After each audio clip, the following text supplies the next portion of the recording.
Hello, everyone. So sorry I was muted. My name is Jothie. So I would be sharing with you on inclusive education for children with disability. So in terms of education and disability, I specialize with children, work with children who are on the autism spectrum disorder, as well as intellectual disability. I will be referring to them as a neurodivergent and children who have reached typical developmental milestones. So they will be referred to as neurotypical children. Next slide, please. My quick background is, like I said, I'm a special education teacher. I'm a registered behavior technician. I'm also practicing it as well in behavior therapy. Next slide. I'll just jump direct into what is the importance of inclusive education. So inclusive education is bringing special needs children and neurotypical children together, giving them learning opportunities and experiences to work together and learn together. It develops and allows children to develop a sense of belonging and respect each other. This also incorporates a social learning and being able to accept a diverse range of people in the society.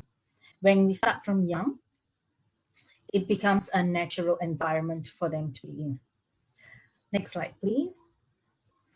So in terms of school, a lot of parents have been asking, what do we do in school? What do we teach? Where do we start? So a typical curriculum contains fine motor skills, gross motor, all the skills that's listed there. Adaptive, how do they eat, cleaning themselves, using the toilet, dressing, undressing, what do they learn? Like, what do I teach them? Where do I start? So that's under cognitive. Social and emotional skills. They fall under as a social communication, emotional skills. They learn it together. And I'll just run through with how it can be done at home and in school. What are the skills teachers can use in school, the strategies, and etc. Next slide, please. So play is a big aspect of learning. It not only builds receptive language. So receptive language is when we play with children, we use our voice to talk. We talk with them. We go, this is a red car, and they learned, oh, this is a car and it's red. So this is a car. This is a red car. So it's building up the language, and they need language to then reciprocate and have this expressive language of going, this is a red car. So they're going car, red car. As well as play builds trust between parents and teachers. It's where they go, oh, learning is fun. Let's learn. While learning, they also develop social skills like taking turns, as well as this is the right way to play. And how else can we play with friends? So developing the emotional senses and communication between playmates, teachers, friends. So communication is a very big aspect of learning, and that's how we learn. So I'll go further on with this on the next slide. So the idea is to make learning natural and fun. So these are some classroom strategies and supports we use. So you can see there's a lot of pictures. A typical classroom where we have inclusive children, special needs children, we use a visual schedule. So as you can see on the right side, there's a picture and there's a few Legos, puzzles. So it gives a typical day plan for the child. So the child looks at it and goes, okay, this is my day plan. So once they're done, they know what's next. How can you start these approaches in school is using songs, like in YouTube, there's some simple songs, those kind of songs. You can get the pictures and be like, give two pictures and be like, two of your favorite songs, and be like, what do you want? So encourage the child to first take and give you. So the child would understand that, oh, this is the song. Okay, this is what I want. For example, open and shut. You'd be like, do you want open, shut, and or do you want 5 little speckles frogs? So take and give me. So that's how they learn how to communicate for those children who have communication difficulties. That includes nonverbal child. So once you have done that, they know this is how I pass the picture. So when I give a picture, I get what I want. So it's also a way to get children to express their wants. What we want to encourage is these children having a means to communicate with people around them, making them or giving them the support to be more independent. So using that, then the child is then taught by, okay, if you give me, you want water, there's always a set of pictures in the classroom near to them where they can give me, oh, okay, so I give the drink and the teacher lets me get a drink. I need the toilet, I can pass them the toilet picture. So this is called a picture exchange system. It's a simplified one. There is a big, there is a cost that parents can access. And the idea of it is, like I said, to support communication. Another thing that I would like to state is that for visual schedules, it's nice when you rotate. So you rotate the schedule so that the children are able to generalize, they're able to cope. There will be some days where they have meltdown. When you switch the activity, they're going, no, that's not what I want to do. So it's more of a give and take. So just switch one activity. So instead of coming to school, we're going to play with Lego. Let's change to puzzles. Likewise, this schedule, this is not a typical schedule. There's a lot of pictures. What I would encourage is using pictures that are not clip arts, real pictures. That would also encourage them to have, oh, this is the real thing. It reduces the need for them to think, what is this? So when they see a real picture, oh, that's what I'm seeing in my life. So this is my water bottle, and that's the picture of my water bottle, not a clip art of a different bottle. So that's something that I would recommend. Next slide, please. Yes, so this is a plastic board. So this is my best friend in classroom. So I have a Velcro stickers everywhere. So it's my staple. This board has a long Velcro and the other one has a, what do you call, a round dot Velcro.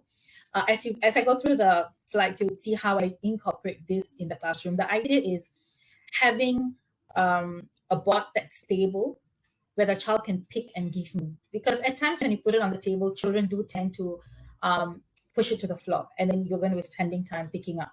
So this gives a stable board where a child also has support to hold and take. Next slide, please. Yes, one system or two systems that can be used in classroom or at home is called a timer or token system. So I'll elaborate on timer system. Token can be a bit straightforward. So timer helps child to transit between two tasks.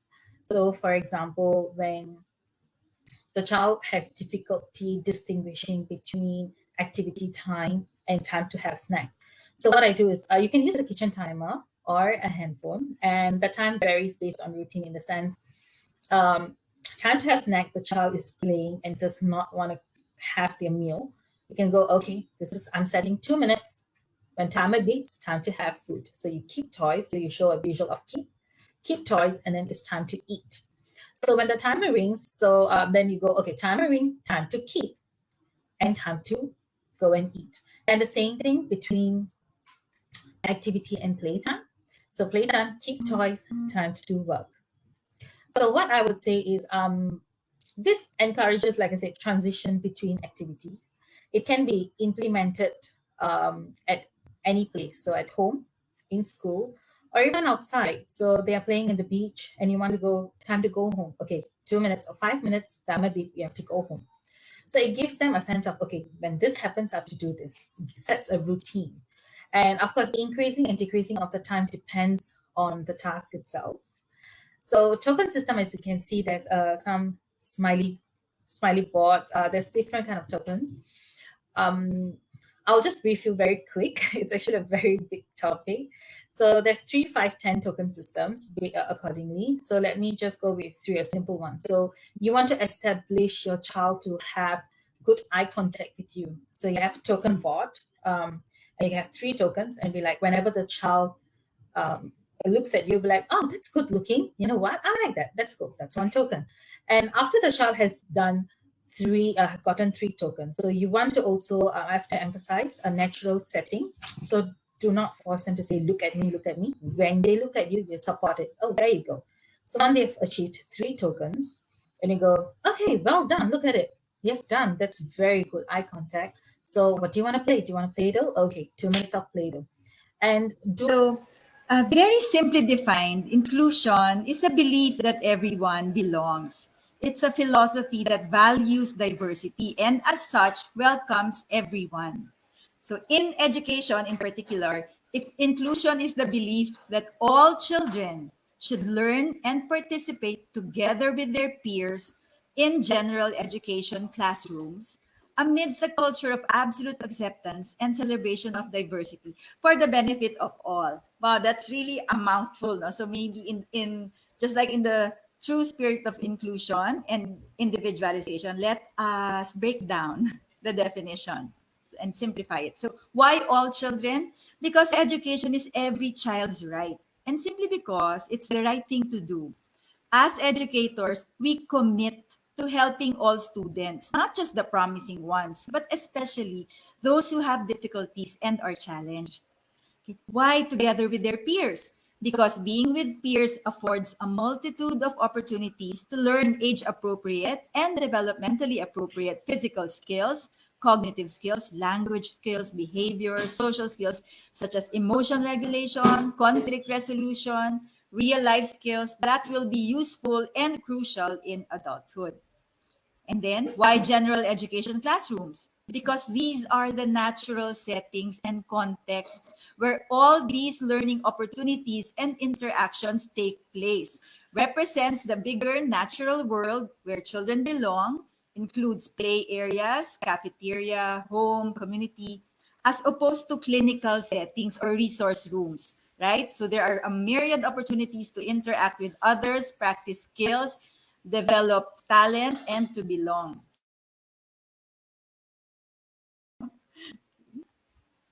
Okay. Why culture of absolute acceptance? So we need to have a supportive and nurturing community of individuals who share a sense of respect, belonging, and understanding. So it should be a comfortable, accepting, safe, supportive space, regardless of physical setting. It is the inclusive culture and this particular therapeutic climate that are critical. Celebration of diversity. So everyone has something to contribute. So everyone has strengths to share. Right? And for the benefit of all, because when education is truly inclusive, it can actually benefit all learners, not only the challenged learners. The aim of inclusive education is to ensure that all students are treated fairly and get equal opportunities. So there is a fundamental commitment to support and address the individual needs of each child. Now, what are the benefits of inclusion? So why should we do it? Of course, for students with special needs, we don't, everyone knows that it's more beneficial. It offers a sense of belongingness. That's very, very important to them. Belonging to a class, to a school, to a community. It gives them equal access to learning opportunities available for regular students. It provides a welcoming and accommodating environment where they can learn and develop. And it facilitates development of friendships and other nurturing relationships, which are very, very crucial and will help sustain them later on in adult life. There will be appropriate peer role models for academic, social, and behavior skills. And it boosts their self-worth. It affirms their unique strengths and capabilities. And it increases their chances of inclusion in future environments, which is very, very important. So their inclusive education placement in childhood will prepare them for inclusion in adulthood also. So what about for regular students? Are there benefits to inclusion? Definitely, yes. It offers early opportunities to experience and appreciate social diversity. Imagine at very young ages, children cultivate respect and unconditional positive regard for others with diverse characteristics. It develops a sense of self-empowerment for the regular children because they know that they can make a difference for others and for society. It develops empathetic skills, develops meaningful friendships, and prepares the students for adult life in an inclusive society. So, what we're doing now again at this point in their lives is helping prepare them for their adult inclusive society. And also, there are greater academic outcomes. Children who are in inclusive schools do better academically. So, and all students' needs are better met. Just like what Miss Jo mentioned earlier, the picture exchange system, having a timer or a token economy. These are strategies that would also benefit regular children. So not just children with special needs. So if a teacher utilizes these strategies, all students benefit. How about for teachers and staff? Okay, what are the benefits? We have a lot. No? So it increases opportunities to experience and appreciate social diversity. It gives teachers and staff opportunities to recognize every student's unique strengths. Okay, it makes them become better at individualizing instruction. It enhances their abilities to be creative and resourceful in dealing with teaching challenges. Imagine how much better, what better skills teachers would have if they're used to teaching in an inclusive environment. It enhances accountability skills. It combats monotony. Definitely, you will not be bored. It strengthens collaborative skills because as a teacher in an inclusive setting, you have to work together with other teachers, with other specialists, and with the families also. So it definitely makes you a better teacher. What about benefits of inclusion for families? I have encountered many parents for the first time who have come to me very, very disappointed, very, very saddened because they've been turned away so many times by other schools. Other schools would say that they're not equipped, they're not trained to handle children with special needs. They don't know what to do, or plain, they just don't accept children with special needs. So imagine if there is a school that would accept these families and would welcome them. So these families would feel valued for who they are. They would feel that their specific needs are being met and that they matter. So at the same time, it also increases parent participation and accountability because the parents and the other family members, even grandparents and nannies, siblings, they feel that they are active participants in the intervention program and that they are part of the solution, which is very important. We are empowering them. And also, we're giving them a chance for greater integration into the community because by accepting them, they're already part of the school community, which makes it easier for them to transition to the bigger community later on. So they also have access to a support system that the school can give them. Okay. What about the community? Okay. The benefits of inclusion for the community is that it promotes the civil rights of all individuals. So social values of equality, respect are promoted, thereby lessening the impact of harassment and bullying. Okay. So these are decreased. It teaches socialization, collaborative skills, it builds supportiveness, and increases the ability to appreciate diversity and inclusion on a broader level. It increases members' civic participation, employment, and enriches community life. Okay, so now that we know what the benefits are, okay, I'd like to talk to you about the requisites for successful inclusion. Because it's not simply a matter of, okay, we'll be inclusive. No, there have to be certain requirements that are met for successful inclusion. So first, there must be solid policies and procedures that are already in place. And when I say policies and procedures, we are talking about guidelines, the thrusts, what are the objectives, the approaches, what are the procedures for implementation, feedback mechanisms, even staff training. And these must all be well-defined, clearly articulated, and consistently implemented by the entire school staff.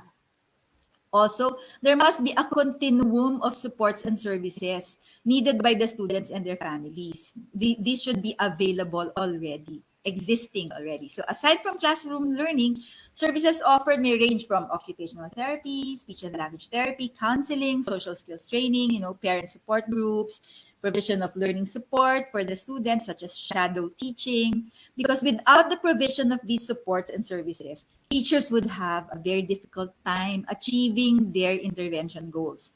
So even teachers and intervention providers themselves must have a continuum of supports available to them such as opportunities for continuing education, debriefing, support groups, recreation, burnout prevention, to ensure their lengthy and wholehearted involvement in the intervention process. Now, another requirement